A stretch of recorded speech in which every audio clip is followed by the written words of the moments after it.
So ayan mga boss, mga kamunting kabukid natin dyan. So ayan, good morning po sa atin lahat.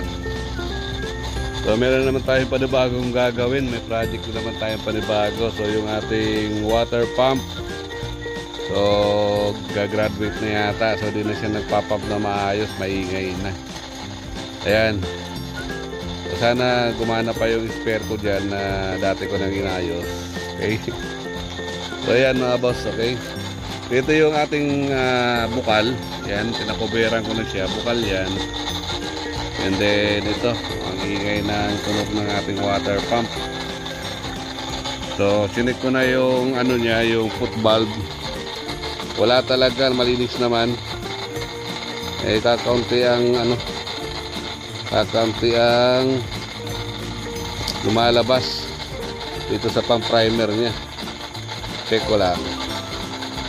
So, dapat bubulwak to.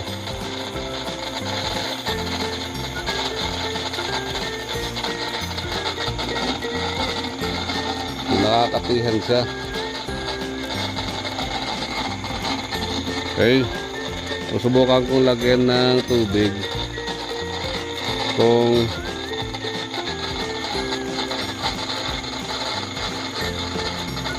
sobra.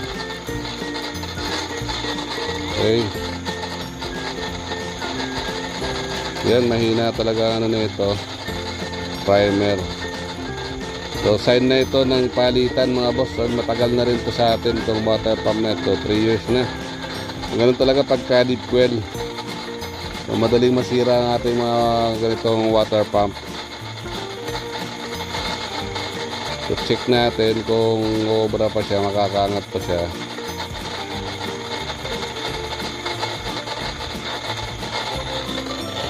Ay nako, bibigyan na naman tayo ng panibagong kagastusan dito mga boss. Okay. Yan, so wala itong pag-asa siguro.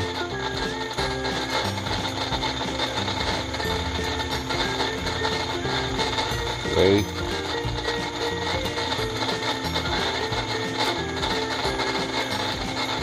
Wala.